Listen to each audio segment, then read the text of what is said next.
You're listening to Skeptoid. I'm Brian Dunning from Skeptoid.com. Student questions, gold as an investment, and FEMA coffins. More questions from students today. We're going to cover gold as an investment, as promoted in advertisements, the value of neurofeedback as a medical treatment, Swedish snus compared to other smokeless tobacco, the rumor that the US government has millions of coffins ready so they can execute us, and whether you should stop eating food and instead stare at the sun for all your nourishment. Let's get started with something that makes me stabby every time I see it on television. Hi Brian, this is Gabe from Oklahoma. I've been hearing a lot about investing in gold. Is this solid economics or just more crap? Thanks. Buying gold is rarely a way to make a significant amount of money. The whole point of gold is its stability. When the market is up, stability is less important and the value of gold drops somewhat. And when the market is down, investors seek to hold value, and gold is one way to do that, so gold rises. But these shifts are relatively small compared to the market, and the smallness of those changes is what gold is all about. Over time, the value of gold generally keeps pace with inflation. Holding gold will never be a way to get rich. However, anyone who's watched daytime television has seen advertisements hawking gold as the next big wave in investment, predicting massive increases in value. Just who is running these commercials, and if gold is such a great investment, why aren't they buying it themselves, instead of buying TV ads to sell gold to you? That should tip you off. The companies running these advertisements are financial services companies. They're in the business of lending money, generally at high interest rates. They frankly don't care what you do with the loan, whether you buy gold with it or a jet ski. What they're after is the interest on your loan. Trust me, they make far more money off your interest than they would if they bought gold instead. Some companies take it a step farther and stamp the gold into non-negotiable coins, often giving some impressive-sounding name for the coin to give the impression it's a valuable piece of currency, prized by collectors. Be skeptical. The vast majority of these are simply a way for them to sell you the gold at a price higher than its actual value as gold. But to anyone you might sell it to, it's only worth the gold it's made from, so you'll lose money. There are some exceptions. South African Krugerrands and American Eagle coins, for example, are minted by governments as a way to facilitate private ownership of gold, and do have a value slightly higher than the bullion itself. But their price fluctuates in line with other gold, so they're really of no greater value than just a plain gold bar. They're just easier to buy and sell. Hello, I'm Andrew from the Minneapolis College of Art and Design in Minnesota, and I would like to know if neurotherapy using EEG biofeedback is an effective treatment. Usually marketed as neurofeedback, this is an alternative therapy that claims to treat a huge range of conditions through the use of EEG biofeedback. You've probably seen TV shows where people, often with some paralysis or other handicap, practice moving a cursor on a computer screen using only electrodes attached to their scalp. You can indeed train your brain to do this kind of thing, and based on this apparent legitimacy, a whole cottage industry has grown around the sales and marketing of such machines, and expensive training for alternative practitioners to learn how to use them. What's lacking is evidence of efficacy, or plausible foundation for how or why this might treat medical conditions. Practitioners can be found who claim it treats just about anything: autism, ADHD, incontinence, migraines, chronic pain, depression, drug abuse, sleep disorders, you name it. These disorders all have different underlying causes, so it's implausible to expect a single treatment to target more than one of them, let alone all of them. The theory, as it's offered, is based on the premise that there are healthy brainwaves and unhealthy brainwaves. What you do is put on the electrodes and practice with whatever's on the screen, usually some type of simple video game, until the practitioner declares your EEG to look healthier. The idea is that you come back again and again, practicing to reach the healthy EEG sooner, and it's claimed that this trains your brain to normally reach an improved state on its own.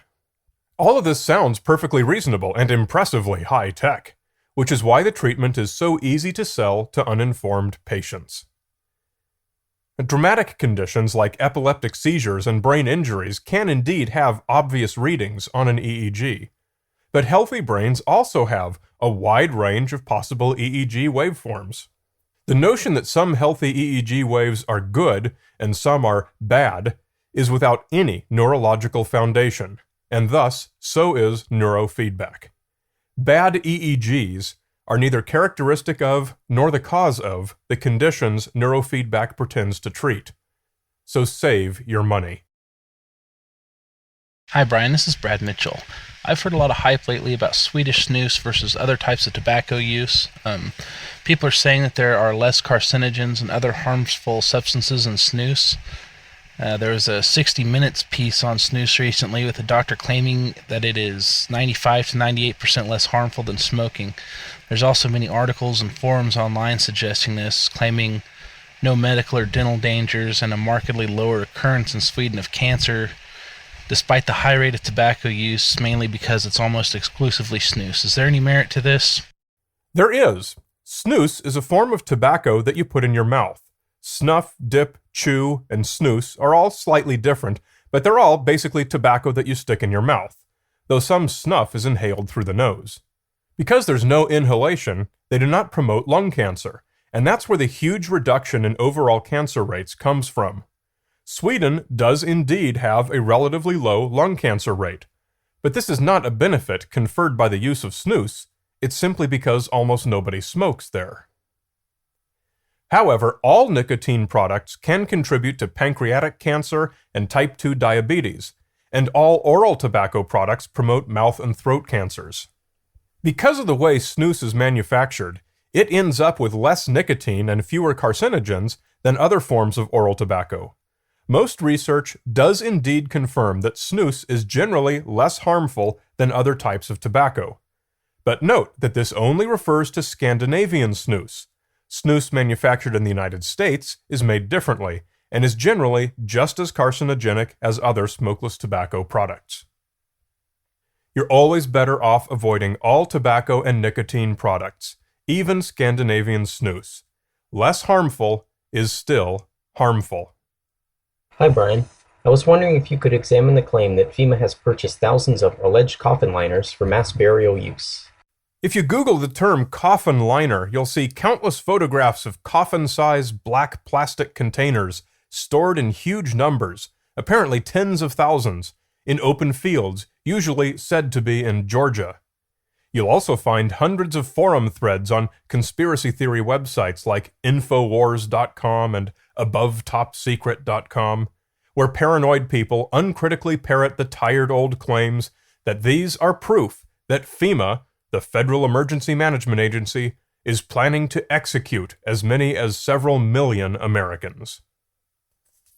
Because of all this chaff, I couldn't find any intelligent discussion of what these containers might actually be.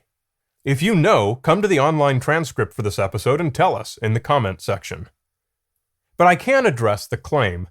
FEMA has an unpleasant responsibility, and that's to handle large-scale disasters like epidemics or attacks or natural disasters, in which large numbers of people might be killed. So it does make sense that they be prepared to handle lots of dead bodies. Whether these black plastic containers represent that readiness, I don't know, but it's consistent with what we'd expect. I couldn't find any reference to coffins with a cursory search of FEMA and other government websites. Some of the forums marvel that FEMA would have coffins instead of just pushing bodies into mass graves with a bulldozer. Well, the answer is simple. We have a little more respect for our dead than that, and also sometimes need to exhume for identification. If they think this is false, I invite them to cite examples of Americans being mass buried by bulldozer inside the United States.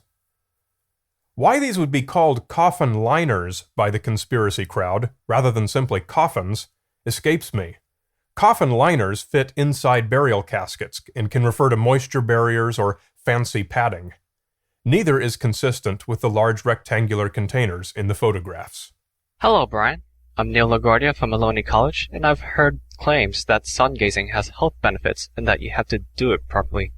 What are your thoughts? Sun gazing is the practice of staring directly at the sun, thus, allegedly, gaining nourishment from it, and in some versions of the claim, replacing the need for food.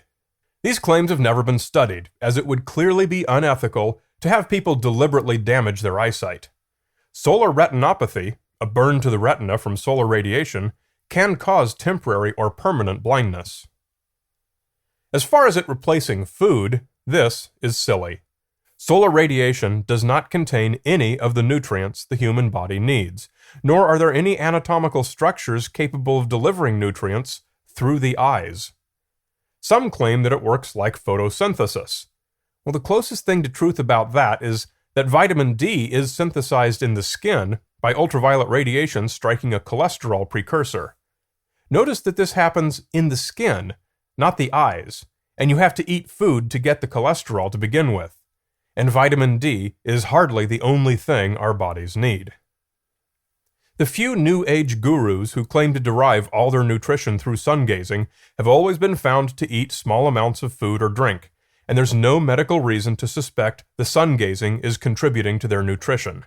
It's a foolish, dangerous, and implausible practice, so please don't try it. Any other students out there have a question for Skeptoid? Come to Skeptoid.com, click on Student Questions, and follow the instructions. See if you can stump the Skeptoid.